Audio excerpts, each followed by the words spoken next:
Unaware the wife he threw out with just $20 was a $200 million heiress. Husband moved his mistress into their rented apartment. What she did when rent was due shocked him. He didn't just ask his wife to leave. He grabbed her suitcase, opened the door of their small rented apartment, shoved it into the hallway, and tossed a crumpled $20 bill at her feet like trash. "Here," he said coldly. "You can start over with that." Behind him, his mistress stood in the shadows, already wearing his wife's robe, already looking at the place like it was hers. He threw his wife out so he could move his mistress into the very apartment the wife had been paying for. The wife he had just discarded was Elena Morgan, a quiet, soft-spoken woman who believed love mattered more than money. She had worked, sacrificed, and paid the rent in secret while her husband, Nathan, bragged about being the man of the house. He called her a burden, a leech, dead weight. He thought throwing her out with $20 and replacing her with his mistress was proof that he had upgraded. He truly believed she had nothing, no savings, no power, no way to fight back. What Nathan never knew was this: the woman he kicked out of that small apartment was not just any wife. Elena was a hidden 200 million heiress, the only daughter of a powerful real estate family. Elena, the only daughter of a powerful real estate family that quietly owned more buildings than Nathan had ever driven past in his life.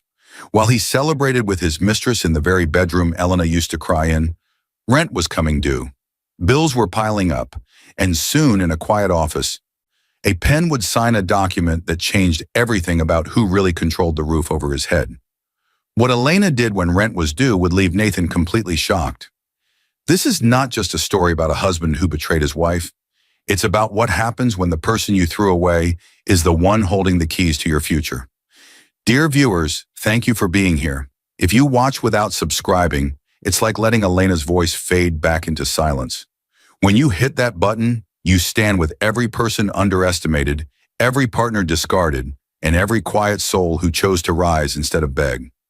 Please subscribe now, and in the comments, tell me where you're watching from.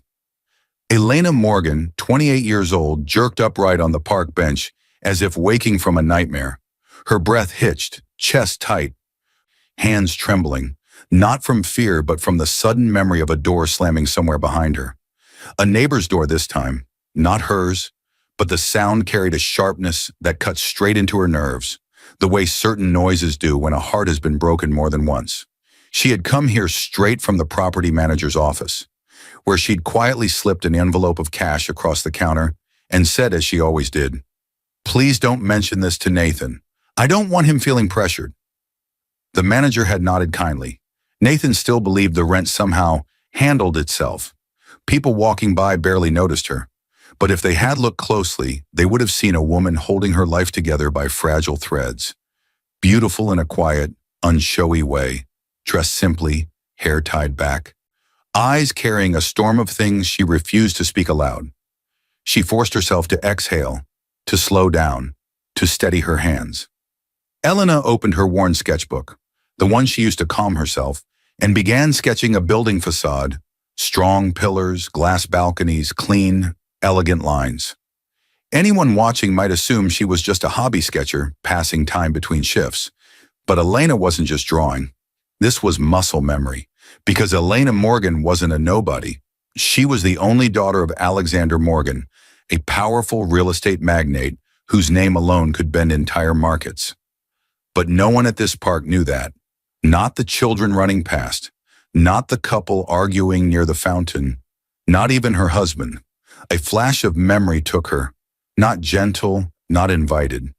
Younger Elena, maybe 20, stood in a massive office made of marble and glass. The air was cold, the kind of cold that smelled like power and expectations. Her father towered behind a heavy desk, silver hair, stern eyes, the type of man who built skyscrapers like Lego pieces. "I don't want that life, Dad," she said, voice shaking but firm. "And what life do you want, Elena?" Alexander Morgan asked. He wasn't yelling. That would have been easier. He was disappointed. Far worse. "I want a life where someone loves me for me," she said, fists clenched. "Not the money, not the name, not what comes with being the Morgan heir." Alexander exhaled slowly, the way a man does when choosing between protecting his daughter and letting her learn heartbreak the hard way. Then hide your inheritance, he said. The words were both blessing and warning. Hide everything until you're sure. But remember, his eyes hardened, holding hers with the weight of a truth he wished wasn't real. People reveal themselves when they think you have nothing. It was the sentence that shaped the next 8 years of Elena's life. The sentence that made her keep her real surname, Morgan, but never explain it. The sentence that led her straight to Nathan Turner, her husband. Nathan, 32, charming smile, confident voice, the kind of man who made others feel smaller without raising his tone. People thought he was ambitious, driven, a natural leader. Elena once thought so too. Back then, he had treated her like a gift, gentle, attentive, endlessly curious about her simple upbringing. A curiosity she mistook for love, not noticing how his questions always circled back to money, background, assets. She had believed she found someone who saw her soul, but in truth, he saw opportunity. She didn't yet want to admit that, not to herself, not out loud. So now here she sat on this quiet bench, pretending she was just another woman with a sketchbook, when in reality she was the quiet shadow of a fortune bigger than Nathan could imagine. She had walked away from it for love. She'd taken a modest job, paid rent in cash, pretended to be average because she wanted something real. And the man she gave everything to would soon throw her out with only $20. A gust of wind snapped a loose page from her sketchbook. Elena reached for it, but someone stepped on the paper before she could grab it. She froze when she looked up. It was Nathan, and he wasn't supposed to be here. He had told her that morning he was stuck at work, handling extra hours. Yet here he was in the middle of the afternoon, at the park, and he wasn't alone. Beside him stood a tall, polished brunette in a fitted blouse, her hand resting lightly on Nathan's arm, as if it had been there many times before. The bright smile on his face wasn't meant for her, and that was the first silent warning of the cracks about to form. Nathan's sudden appearance in front of Elena hit her like a punch to the chest.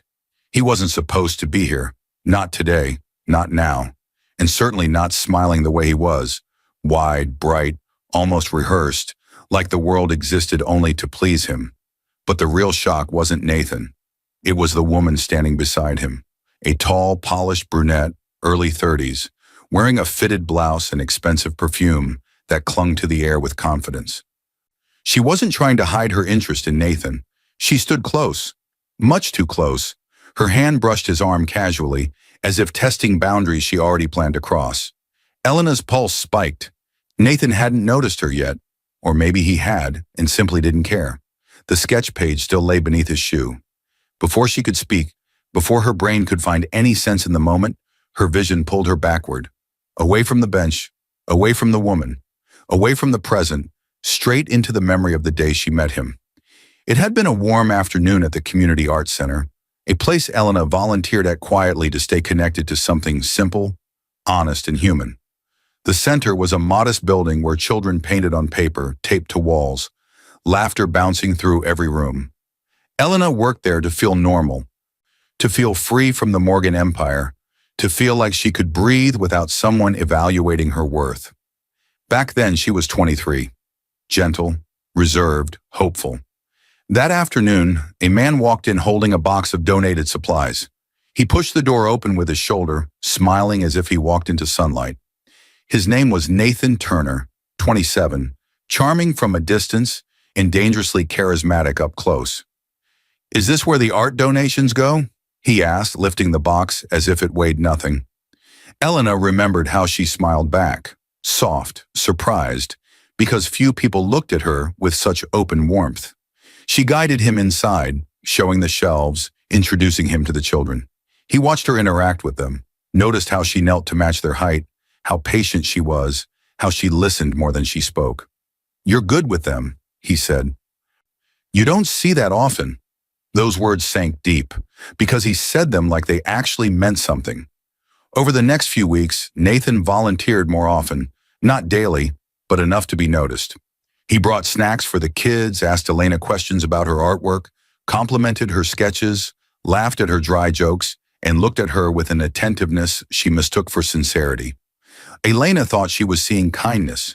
Nathan thought he was seeing opportunity, but she didn't know that then.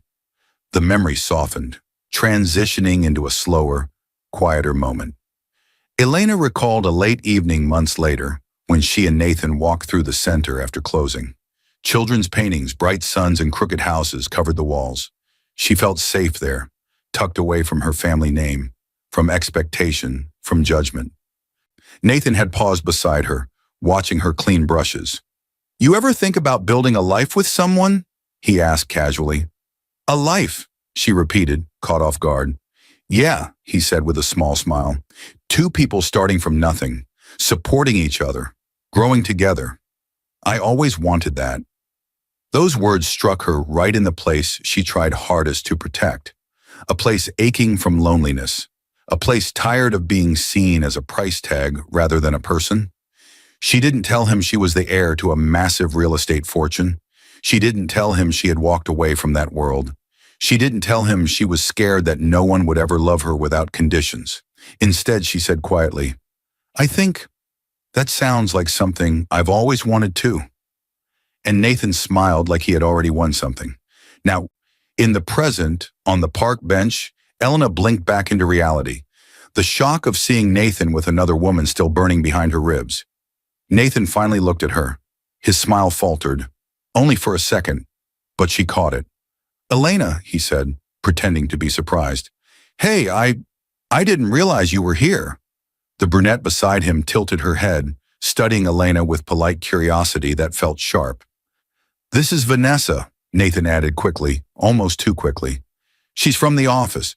We were just going over some ideas." Vanessa gave a small, practiced smile. "Hi, I've heard a lot about you."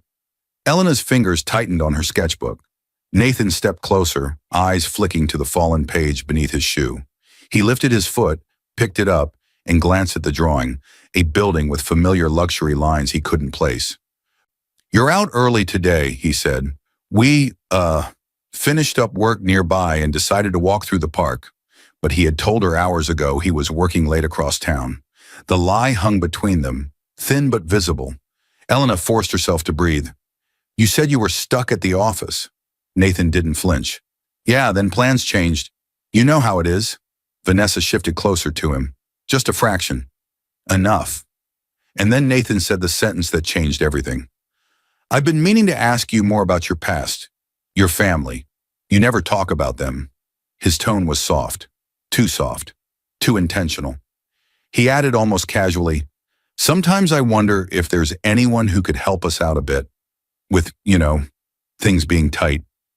The fear she thought she had buried began to rise again, because this wasn't just curiosity anymore. This was pressure, and standing beside him, hearing her name for the first time in full, Vanessa repeated it quietly as if tasting it. "Elena. Morgan, right?" The questions he asked that day would soon reveal cracks she never expected. Cracks leading straight to the first sign of betrayal. The phone lit up again. It was nearly midnight, and the sudden glow sliced through the dark bedroom like lightning, jolting Elena awake. Nathan, lying beside her, reacted too fast, snatching the phone, rolling his body away, shoulders stiffening in a way that screamed guilt.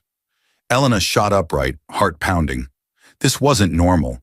This wasn't how a loving husband behaved. And the speed, the panic, the way he clutched the phone as if protecting it from her, it shocked her like a slap. "Who was that?" she asked softly, her voice still thick from sleep. Nathan didn't turn around. "No one," he said quickly. "Work message." But his tone was wrong, too sharp, too rushed. The intensity of the moment hung between them, thick and choking. Then slowly, Elena forced herself to breathe, letting her pulse settle. She lay back down, staring at the ceiling. Inside, her thoughts spiraled. In the weeks after the park incident, things had changed. Subtly at first, then sharply. The texts didn't stop. They increased. Late nights, early mornings. Sometimes he stepped out onto the balcony to answer them, whispering. Sometimes he walked into the bathroom and locked the door. Elena never confronted him with anger. It wasn't her nature. She was gentle, raised to stay composed, to observe before reacting.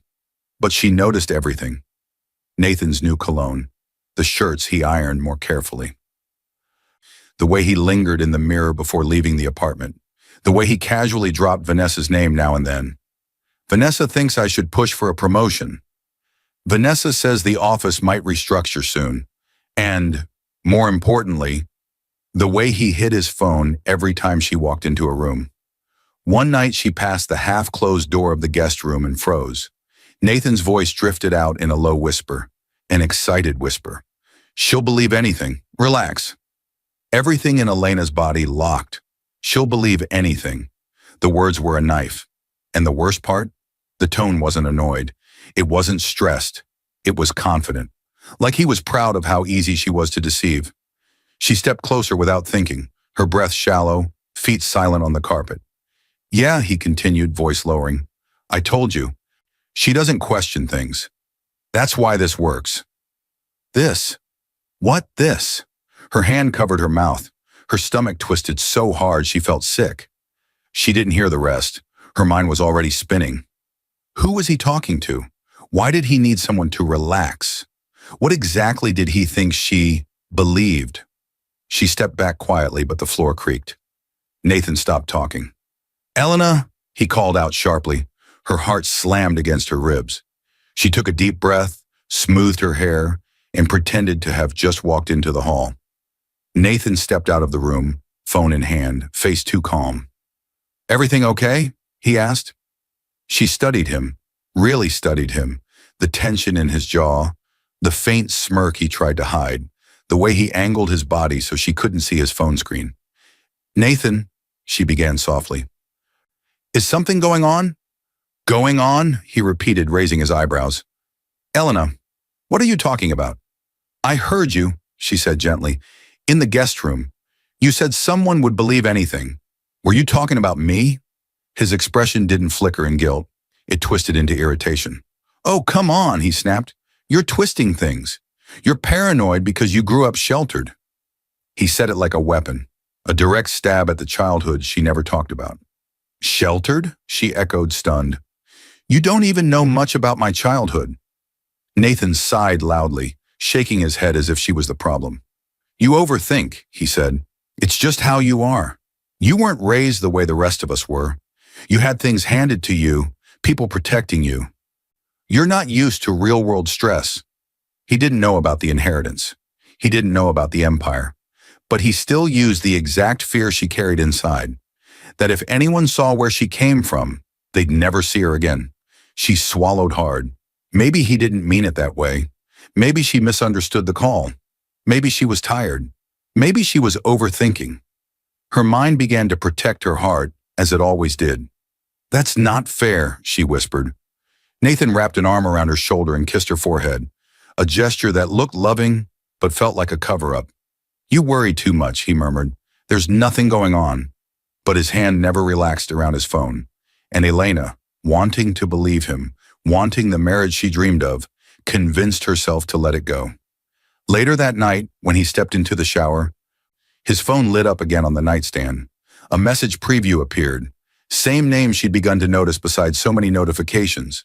Vanessa, a heart emoji, and the words, I miss you already. Elena's breath shattered, and before she could decide whether to open it or walk away, the bathroom door handle turned and the door began to open. Behind that door was the first undeniable truth and the beginning of a betrayal she never saw coming. The apartment door clicked shut behind Elena, quiet, soft, barely a sound. But the moment she stepped inside, she froze in place as if she had walked into fire. She wasn't supposed to be home yet. She had swapped shifts with a coworker and left work early, hoping to surprise Nathan with dinner and maybe finally a calm conversation about what had been happening. Instead, there was laughter. A woman's laughter, light, playful, far too comfortable for a work friend.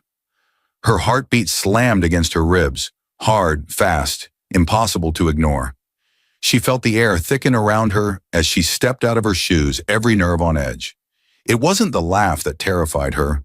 It was the familiarity of it. She had heard that voice before, not once, not twice. In every whispered phone call Nathan had tried to hide from her. Her fingers trembled as she set her keys down. The bathroom door was cracked open. A thin stream of warm light spilled out into the hallway like a spotlight aimed directly at her fears.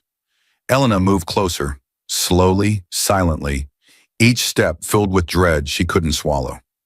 The laughter came again, then the sound of soft rustling. She reached the doorway, and what she saw in the mirror's reflection stole the air from her lungs. A woman, early 30s, polished, confident, curves wrapped in a fitted blouse, stood in front of the bathroom mirror adjusting her collar. Her hair was styled neatly, her lipstick fresh. She looked like she belonged somewhere expensive. The same woman Elena saw with Nathan at the park. The woman who stood too close to him. The woman whose name had flashed on his phone. Vanessa. Vanessa wasn't a stranger. She was the woman who had been texting Nathan late at night. She was the perfume on Nathan's jacket.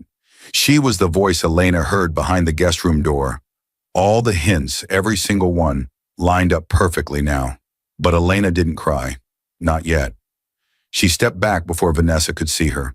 She pressed a hand to her chest, breathing hard, her mind whirling. She wanted a reason. Any reason. That wasn't betrayal. She got none. Seconds later, footsteps approached. Nathan rounded the corner with a towel thrown over his shoulder, hair damp, expression relaxed. When he saw Elena, he jerked to a stop, surprised, guilty, and annoyed all at once. "Elena, what are you doing home early?" he asked, voice tightening. She opened her mouth, her voice barely a whisper. "I heard someone." Before she could say more, Vanessa stepped out of the bathroom, smiling, unaware Elena was there until she lifted her gaze. The moment their eyes met, the smile dropped. But Nathan reacted first. He rushed to Elena, slipping between her and Vanessa like a barrier, voice deceptively soft. "She's just helping me choose a gift for you," he said quickly, a lie so effortless it made her chest ache. Vanessa blinked, then nodded slowly, clearly following Nathan's lead. But her discomfort, her guilt, her hesitation, they were unmistakable. Elena's mind raced. Why would a woman she barely knew help choose a gift? Why would she be in their home while Elena was at work? Why was her blouse slightly misbuttoned, as if she had dressed in a hurry? Nathan placed a hand on Elena's arm. "You're looking at me like I did something wrong," he said, tone dropping a shade darker. "You always jump to conclusions. It's because of your past, Elena, because of how sheltered you were." He used her greatest insecurity as a shield again. Elena swallowed hard. She didn't want to break. Not here. Not now. Not in front of a stranger. So she forced herself to nod, pretending to accept it, pretending his story made sense, pretending she didn't see the truth staring right at her. "Okay," she whispered. Nathan exhaled in relief. Vanessa, eyes darting nervously, murmured, "I should go," and hurried out, collecting her bag from the couch like she already knew she had crossed a line. Elena stood perfectly still, but as she turned away, her vision blurred. A single tear fell, quiet, soft, unseen by Nathan, and the pain behind it was deeper than she expected. Later that night, after Nathan fell asleep, Elena lay awake staring at the ceiling. Her mind replayed the scene over and over until her heart felt bruised. She wasn't angry yet, not fully. She was confused, hurt, lost inside questions she wasn't ready to answer. But the image of Vanessa adjusting her blouse in their bathroom mirrored itself inside her mind like a warning she could no longer ignore. Sniffling softly, Elena turned her head toward Nathan. He slept peacefully beside her. She wondered how long he had been lying to her, how long she had been trying to hold together something already breaking. And then, Nathan's phone buzzed on the nightstand. Same name, same heart emoji. Vanessa. Elena blinked through her tears, because this time, the message preview didn't say "I miss you already." It said, did she believe the story? Elena would soon learn just how far Nathan was willing to go, and how easily he planned to. The shouting hit Elena like a physical blow. "Nathan, please, can we just talk?" she managed, stepping into the living room with trembling hands. "Talk?" Nathan snapped, spinning around so fast she flinched. His eyes were wild, frustrated, angry in a way she had never seen. "I'm done talking, Elena." His voice filled the apartment, bouncing off the walls, sharp enough to make her heart jump. The intensity in the room was suffocating. Days had passed since she'd found Vanessa in their bathroom. She had waited, hoping he would come clean on his own. Instead, he became colder, shorter, more irritable. Now the storm had finally broken open. Nathan pointed at a pile of envelopes on the table. Unpaid bills. A red, past due stamp glared from one of them. "You're holding me back," he shouted. "You don't support me. You don't contribute. You drag me down." Elena stared at him, stunned. It felt like her brain couldn't process the words fast enough. She worked, she cleaned, she budgeted, she paid rent without him knowing exactly how much it cost. Telling the manager never to mention it to Nathan. She bought groceries. She covered his missed payments. She supported him quietly, lovingly, thinking they were a team. "Nathan, I pay for most of these," she whispered, voice cracking. "You know I do. I've been covering the rent for months." He scoffed, actually scoffed. "See? There it is. Acting like you're some hero. You can't even help me properly. You can't give me the life I deserve." The life he deserved? The words were a knife. She swallowed, tears burning behind her eyes. "This isn't fair," she whispered. "I've done everything I could. I gave you everything I had." He laughed bitterly. "Everything? You barely have anything, Elena. You think your little job is enough? You think your sad childhood excuses everything?" She froze. This wasn't frustration. This was cruelty. Cold, sharp, intentional. She took a breath, desperate to save something, anything of the marriage she built with hope and blind love. "Nathan," she said quietly, "if something is going on, if there's someone else." His expression didn't flicker. Not guilt, not shame, just annoyance. Then he reached into his pocket. Elena didn't know what to expect. Maybe his phone, maybe another lie. But what he pulled out was worse. A crumpled, wrinkled $20 bill. He threw it at her feet. "There," he said. "That's enough for you to start over somewhere else." Elena's breath shattered. She stared at the $20 lying by her shoes. It might as well have been a slap across the face. "That's all I owe you," Nathan added. "For everything." Her heart broke so loudly inside her chest she was sure the room could hear it. How can you say that?" she whispered. "I'm your wife." "Not anymore," he said flatly. And then, footsteps behind him. Elena lifted her eyes, slowly, painfully. Vanessa walked out of the bedroom, wearing Elena's robe, her robe, the robe Nathan gifted her on their first anniversary. The sight hit Elena harder than the $20 ever could. Vanessa froze when she saw Elena, but Nathan didn't bother pretending anymore. He stepped closer to Vanessa, stood beside her, chose her openly. Elena's legs felt weak. She reached for the suitcase near the door, not because she planned to leave, but because she needed something to hold on to. It had been half-packed for days, ever since she'd started to wonder if love should hurt this much. "You promised we'd build a life together," she whispered. Her voice was so small it barely carried. Nathan didn't blink. "I found someone who actually wants to," he said. Vanessa looked away, suddenly uneasy, but she said nothing. Silence filled the room like thick smoke. Elena slowly bent down and picked up the crumpled $20. Her hands shook, her breath shook, her heart shook. She looked at Nathan one more time, but he was already turning away, already choosing a different future, a different woman, a different life. Elena stood there with her suitcase, the bill limp in her hand, feeling like the world she had built had just collapsed in front of her. Finally, she whispered, broken, "I loved you." Nathan didn't even answer. Elena opened the apartment door, stepped out into the hallway, and closed it behind her with shaking hands. The corridor was quiet, cold, too bright. For a long moment, she didn't move. Then on autopilot, she pulled out her phone with numb fingers and called the only person she trusted to open a door without asking questions, Lily. But before she took her first step away, she heard something from inside the apartment, a sentence, a whisper, barely audible, Nathan's voice.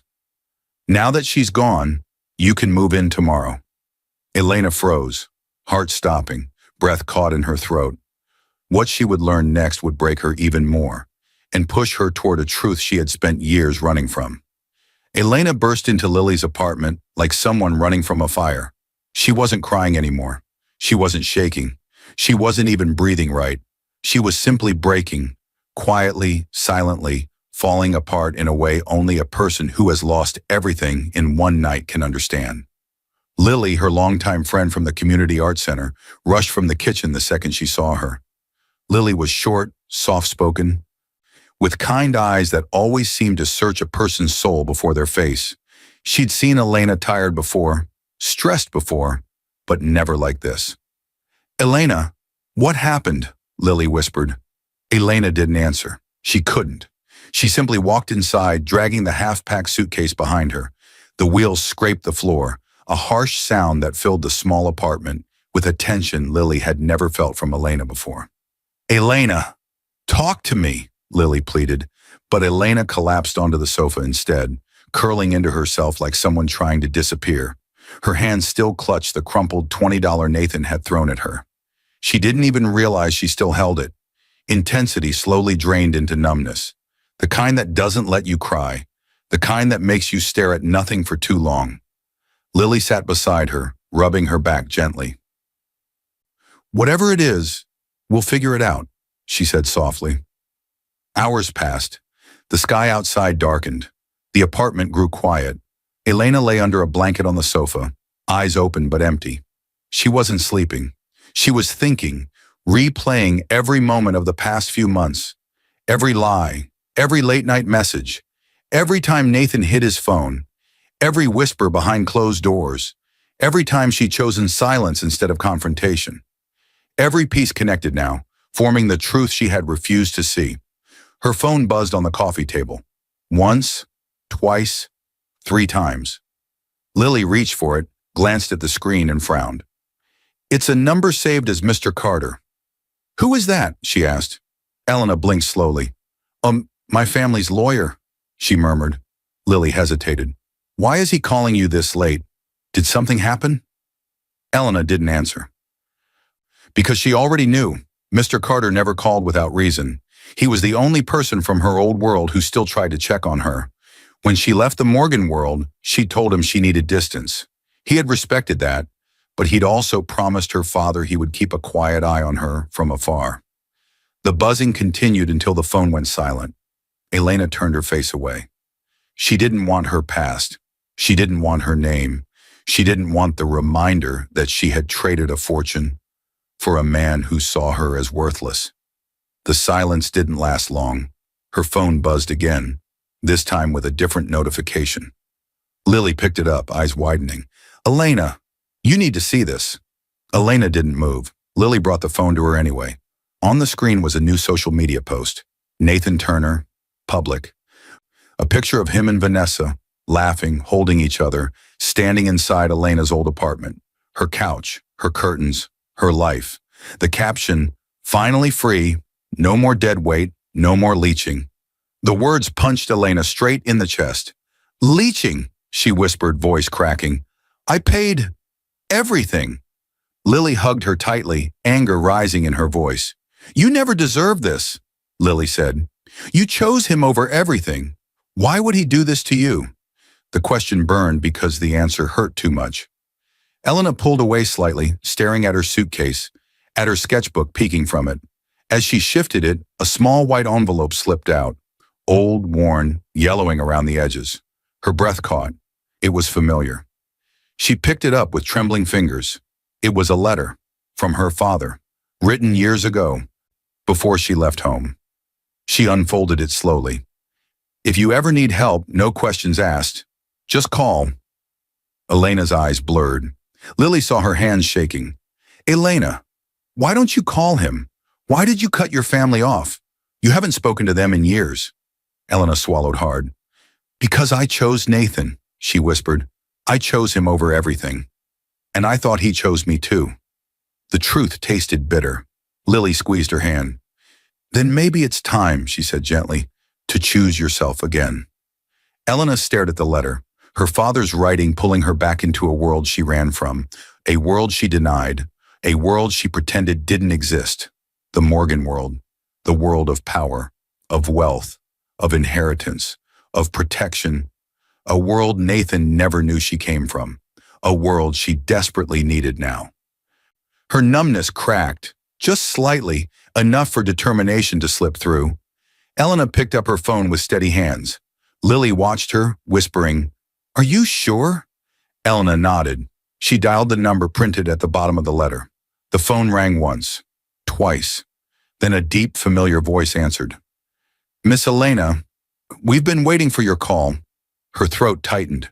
"Mr. Carter, I need help." On the other end of the line, Mr. Carter didn't hesitate.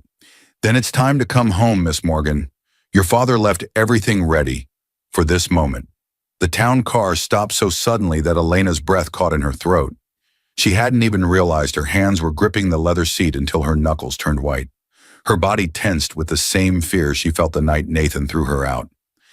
The intensity hit her so fast she had to close her eyes and inhale deeply just to keep from shaking. The driver, sent by Mr. Carter, opened the door. "Elena," he said softly, "he's waiting inside." She nodded once, her legs unsteady as she stepped onto the pavement. The building before her was tall, quiet, and private. No sign, no name, nothing to reveal the power hidden inside. It was the kind of place only people with influence knew existed. She entered through glass doors that slid open silently, the air inside cool and still.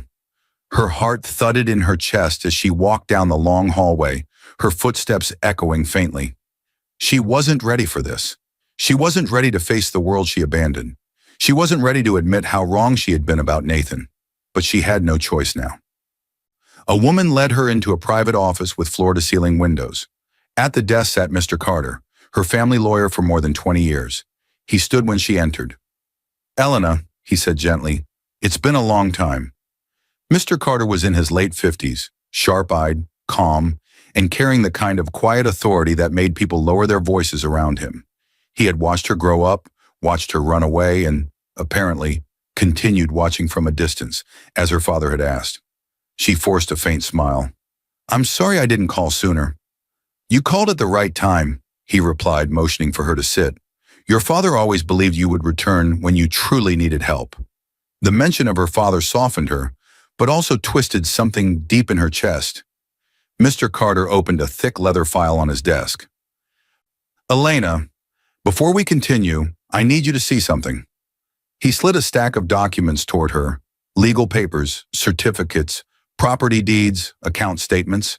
She stared at them, confused at first, until she saw her name printed on nearly every page. Elena A. Morgan, beneficiary, primary heir, estimated estate value, $200,000. Her breath hitched. "Is this real?" she whispered. Mr. Carter folded his hands. "Your father passed away 3 years ago," he said gently. "He left everything to you. He trusted you to live your own life, but he also trusted that, when the time came, you would take responsibility for what was yours." Her fingers shook as she touched the edges of the documents. $200 million. She had walked away from all of it. She had lived in a small rented apartment with Nathan, while the world she left behind held enough power to change entire lives. "But I didn't want this," she whispered, her voice weak. "I didn't want to be that girl." Mr. Carter nodded gently. "I know. You weren't wrong to want love," he said. "You only chose the wrong man." The truth stung harder than anything Nathan ever said. She looked down, unable to meet his eyes. "Mr. Carter, I let him treat me like nothing. He called me a leech. He said I held him back." Her voice cracked. "All this time, I was the one paying the rent, the bills, everything." He nodded sadly. "Yes, our accounting department manages your trust accounts. We saw the rent and utilities coming from your income, not his. Your father asked us not to interfere unless you were in danger. Nathan never contributed. He let you carry the entire household." Elena closed her eyes, tears finally forming, but they weren't tears of heartbreak. They were tears of clarity. She had been blind. She had been loyal. She had been loving. And she had been deceived. Slowly, she sat straighter in her chair. Mr. Carter watched her carefully, recognizing the shift in her posture, the quiet strength returning to her expression. "Elena," he said, "your father left instructions for me. If you ever returned, I was to guide you through your holdings and help you take full control. Your first responsibility is understanding what you own. He reached into his desk drawer.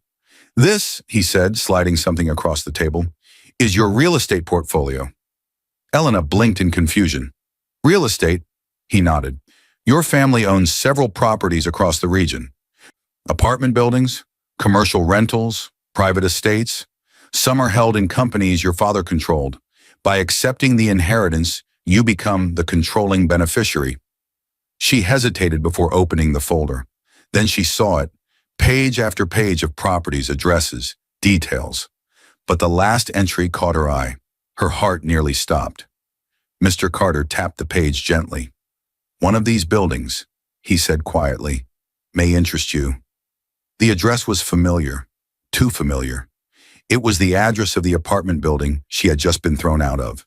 Nathan's building, their old home. A slow, cold, tingling dread moved through her spine. She looked up at Mr. Carter, shaken. This is his building? It was part of your father's portfolio, he corrected calmly. On paper, it belongs to one of his holding companies. But now that the estate is being executed, you are the legal heir to that company. He paused. And you can choose whether to step forward as the active owner or let someone else manage it in your name. The room felt suddenly still, very still. A new kind of power, quiet, controlled, dangerous, rose inside her like a second heartbeat. And in that moment, Elena realized something. Nathan had no idea whose roof he was standing under. Mr. Carter leaned back, his expression unreadable. There is one more step you can take, if you wish. We can move that building into a private trust under your direct control. Legally and publicly, you would become his landlord. The pen nearly cracked between Elena's fingers. That was how hard she was gripping it as she stared down at the final page of the documents spread across Mr. Carter's polished desk. Her heart pounded harder with every second, the intensity of the moment squeezing her chest. She wasn't signing for revenge. Not yet. She was signing because, for the first time in years, she was taking back power she had abandoned. Elena, Mr. Carter said quietly, you're sure you want to move this building into your personal trust?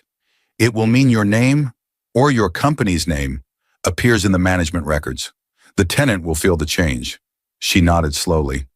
I don't want him to see my full name yet, she said, but I don't want to hide behind my fear anymore either. He understood. His eyes were calm, serious. This trust, he said, tapping the papers, will list you as acting owner and trustee under the company name we created for you. The building has always been part of your inheritance, but tonight, we are making you the visible landlord. Management will be updated.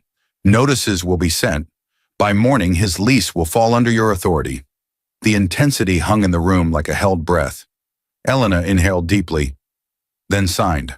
A single stroke, a single moment, a single decision that shifted everything. When the pen left the page, something inside her changed. For the first time since Nathan threw her out, she didn't feel helpless. She didn't feel small. She didn't feel like the discarded woman with only $20 in her hand. She felt steady. Her father had always told her, your power is quiet, use it wisely. She finally understood what that meant. Mr. Carter gathered the papers and locked them in a secure case. The trust will assume active ownership in a few hours, he explained. The property manager will receive instructions immediately. Tonight, you rest.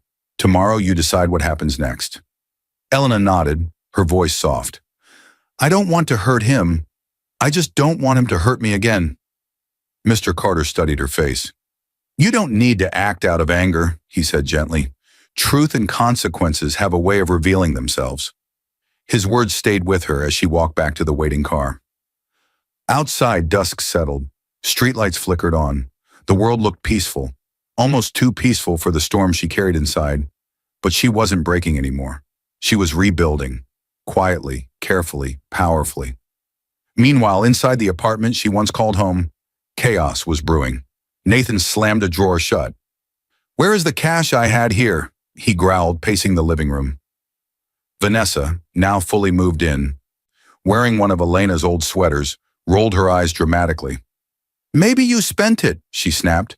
Everything in this place is cheap, Nathan. Even the drawers jam. Nathan whipped around, annoyed.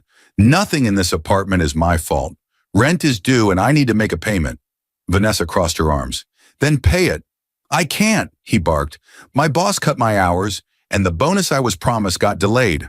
And I thought, he stopped, frustration tightening his jaw. I thought she left some money around. Vanessa stepped closer, anger rising. So what now? You said we'd be fine. You said she barely paid anything anyway. Nathan waved her off. Relax. The old manager liked Elena. I'll just tell him I'm having a rough month. He always gave her extra time. He'll let it slide. Vanessa scoffed under her breath. People only liked her because she acted all innocent. Nathan nodded without shame. Exactly. She made people feel sorry for her. It bought us time. His arrogance filled the room like thick smoke. If Elena had heard him, her heart would have broken all over again. But she wasn't the same woman he threw out, and he was about to find that out. As they continued arguing, a faint rustling sound came from the hallway. Vanessa heard it first. What was that? Nathan shrugged. Probably neighbors. A moment later, something slid under the front door. A crisp, formal envelope. Its white edge peeked across the floor like a warning. Vanessa's eyes widened. Nathan, what is that? He frowned, walked over, and bent to pick it up. Her voice trembled. Is that an eviction notice? Nathan tore the envelope open. Inside was a single sheet of paper. His eyes skimmed the first few lines, and his face drained of all color. What does it say? Vanessa whispered, stepping closer. Nathan swallowed hard. It's from the new active owner of the building, he said slowly. It says the lease is in arrears. We have 72 hours to pay everything we owe, or management will begin termination. Vanessa gasped. New owner? Who? Nathan shook his head, disbelief tightening his voice. I don't know. It lists a property trust name. No person listed. His hands trembled slightly. For the first time, Nathan looked worried. Really worried. Across the city, sitting quietly in the town car, Elena stared at the lights outside. She wasn't smiling. She was thinking, planning, becoming someone Nathan never believed she could be. In the stillness of the car, her phone buzzed with a message from Mr. Carter. There's one more document I'm sending to the property manager. It carries your company name. He'll see it. Tomorrow would change everything. Nathan ripped open the new envelope with the arrogance of a man who believed the world still bent around him. What now? He muttered, already annoyed, already convinced it was something he could talk his way out of. He'd ignored the first warning, telling Vanessa, they always threaten. They never do anything. He still believed he could charm or bully his way through. But the moment his eyes landed on the letterhead, his breath caught, his hand froze in the air, his face drained of all color. The intensity of the shock hit him so hard that Vanessa noticed immediately. Nathan? She asked, stepping closer. What's wrong? He didn't answer. The sound in the room changed. It became tight, sharp, almost hollow, like the air was holding still, waiting for him to speak. Nathan swallowed once, eyes locked on the top of the page. Printed boldly, Elena A. Morgan Property Group acting owner and trustee. Vanessa frowned. Who's that? Another manager? Nathan's lips moved, but no sound came out at first. Finally, in a whisper, Morgan. The words slipped from his mouth like fear. He took a small step back, gripping the letter harder as if trying to crush the truth out of it. No, he murmured. No, that can't be her. It can't. Vanessa looked confused. What are you talking about? Who is Morgan? Nathan stared at the page like it could somehow change if he blinked enough times. Morgan, as in Morgan Industries, he finally choked out. Her last name was Morgan. Vanessa's confusion slowly shifted into panic. Wait, Morgan Industries? The Morgan family? The ones with money, Nathan snapped. Old money, massive money. Vanessa's mouth dropped open. You're saying Elena, your Elena, was one of them? Nathan paced, hands shaking. Flash. A memory hit him. Elena refusing to walk into an expensive store, saying softly, I don't need anything from here. Flash. The first time he asked about her parents, and she avoided the question, voice trembling as she changed the subject. Flash. The elegant ring she wore during their engagement. Tiny diamonds so perfect he assumed it was fake because she couldn't afford more. She always hid it under a glove in winter. Flash. Her sketchbook filled with drawings of luxury buildings, elaborate angles, styles she shouldn't have known for someone poor. Flash. The calls she always rejected from Mr. Carter. He remembered the name now. Flash. The day he moved in with her, she told him rent was handled. He never saw a landlord's name on any notice. He never asked. Elena wasn't poor. Elena wasn't weak. Elena wasn't dependent. She was a Morgan, and he had thrown her out with $20.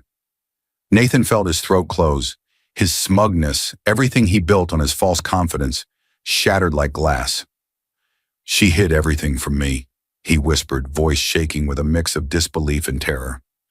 Vanessa blinked rapidly. So, she's the new active owner of the building? Your old apartment building? Nathan pressed a hand to his forehead. Yes, he said.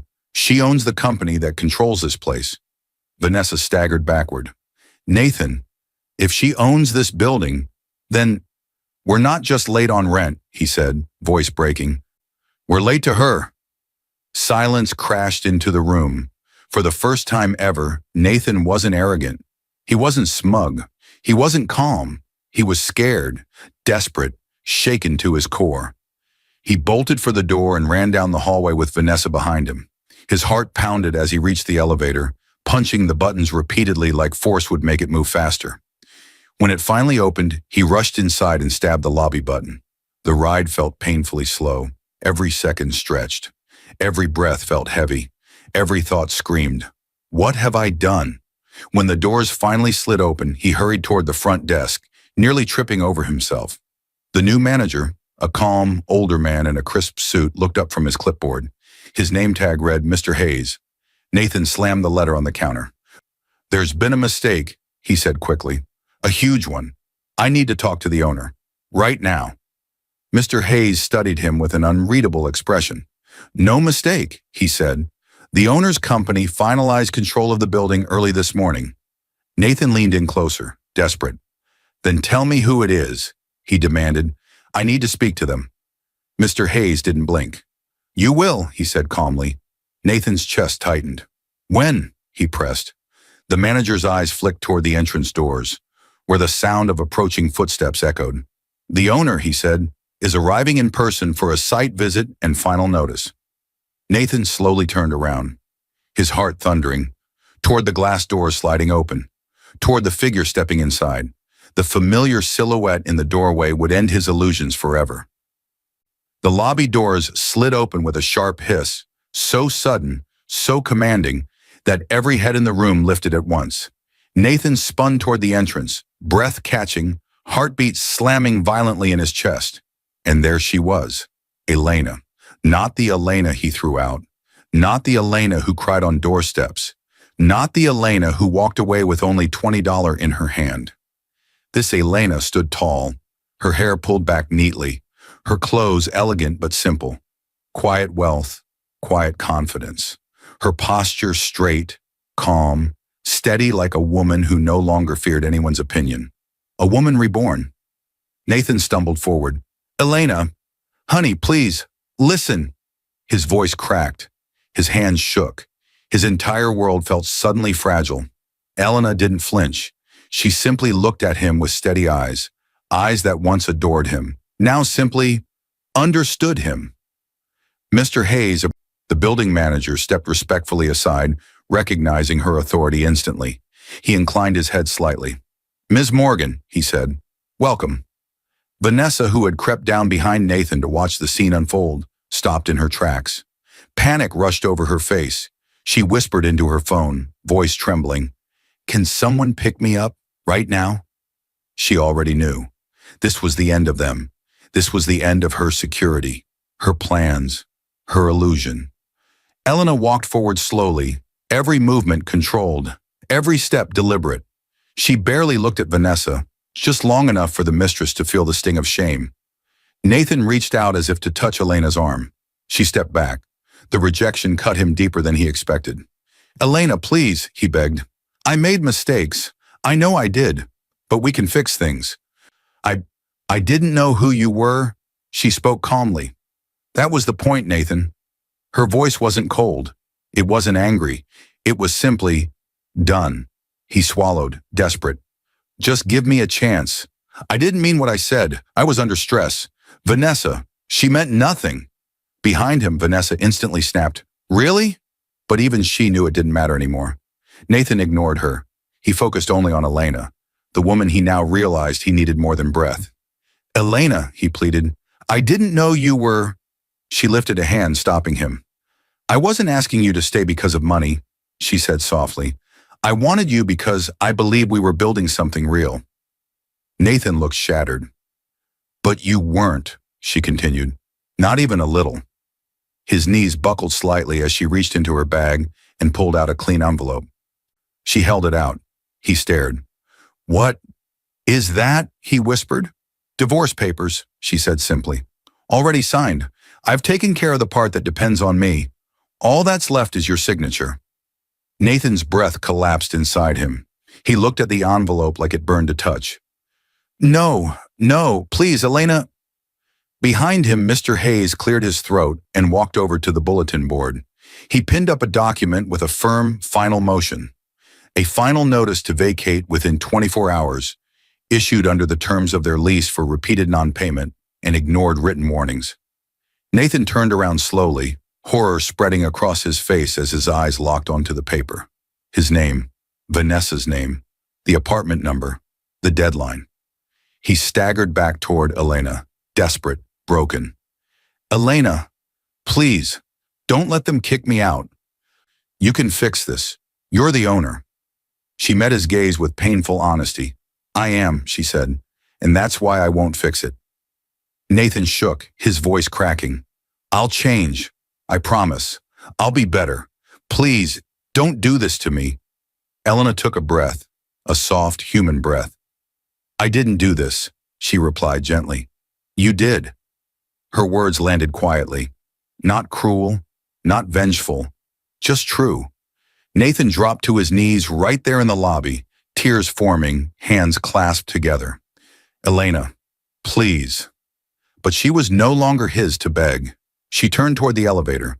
Vanessa slipped away toward the door, already gone, already abandoning him, proof of the life he had chosen. The elevator doors opened. Elena stepped inside. For a single moment, she looked at Nathan, not with anger, but with calm, final distance. The doors slid closed, his broken reflection shrinking into the metal until it disappeared completely. As the elevator rose, Elena exhaled slowly. Some people only learn your value when you stop giving them discounts. The elevator dinged softly. Her new beginning had arrived. I hope you enjoyed watching it as much as I enjoyed creating it. Like, share, and comment on the lessons you've learned.